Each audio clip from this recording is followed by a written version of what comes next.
Woven into the Hill Tribe textiles are the stories of the many ethnic groups who have come to Thailand over the centuries from China, Tibet, Myanmar, Laos, and Vietnam.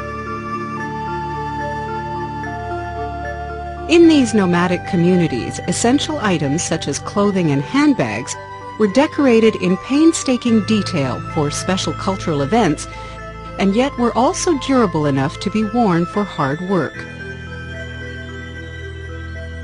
Weaving and needlework were particularly important to Hill Tribe women, since their expertise was an indication of their status and ability to attract a wealthy husband during the annual courting season when young bachelors move from village to village in search of a bride.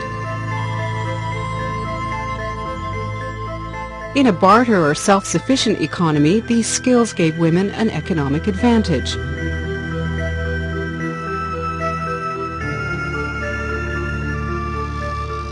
But in today's cash economy, these skills are of only limited use, since they have little earning potential.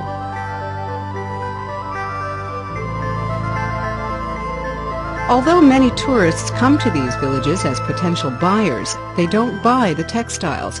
Tourists may appreciate the exquisite handiwork, but don't find enough variety or modern designs to suit their tastes. So despite the skilled craftsmanship, these women can't make a living, and they are forced to make money either through low-paid seasonal work or by moving to a city.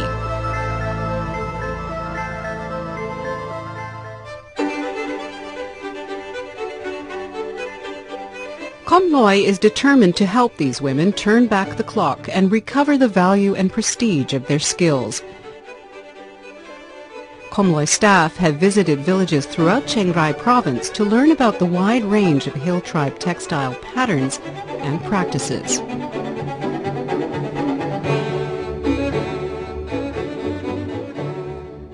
Girls as young as 4 years old are already learning how to sew, and by the time a woman is 40 years old, she can often stitch up to 100 different patterns from memory.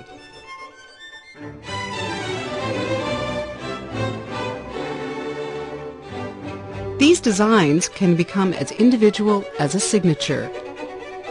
Some hill tribes still harvest their own cotton, and many still use the traditional plant-based dyeing methods that turn the cloth into the deep blue, black, or indigo colors they prefer.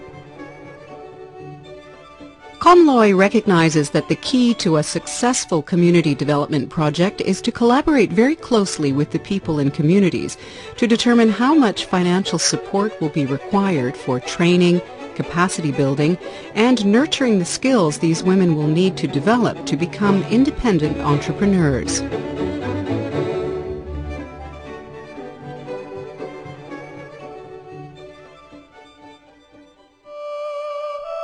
In 2004, co-founder Patricia Solar initiated Khom Loi's Hill Tribe Handicraft project through her personal contacts and discussions with Hill Tribe women.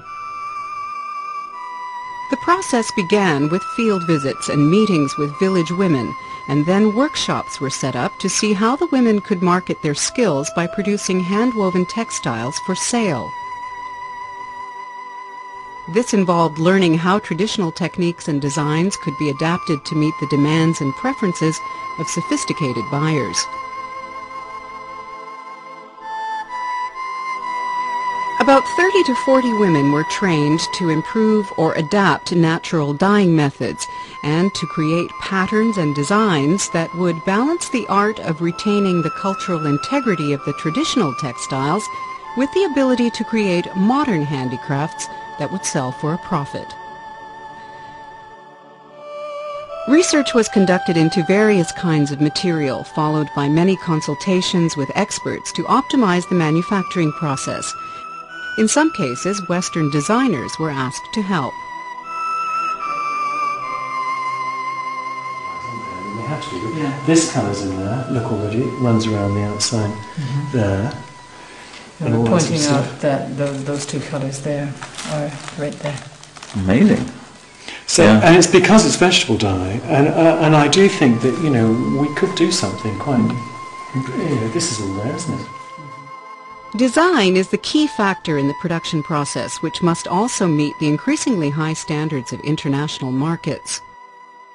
Once the villagers understand the importance of quality control, the next step is to create something marketable. Then the markets have to be identified, a distribution system needs to be set up, and a price must be determined. Komloi is teaching Hill Tribe women the importance of market research and familiarizing them with international design trends so that they can meet customer demand. The aim now is to develop a Thai Hill Tribe brand that is both traditional at heart and appeals to modern consumers.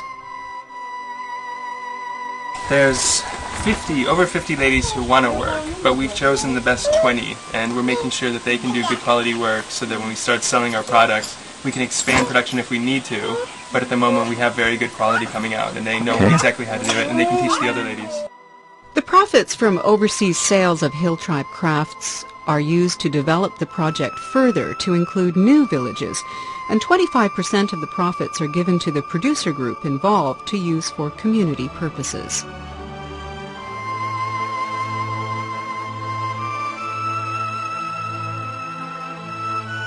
Today, these traditional Hill Tribe women are learning how to become savvy entrepreneurs and valuable economic contributors to their families and communities.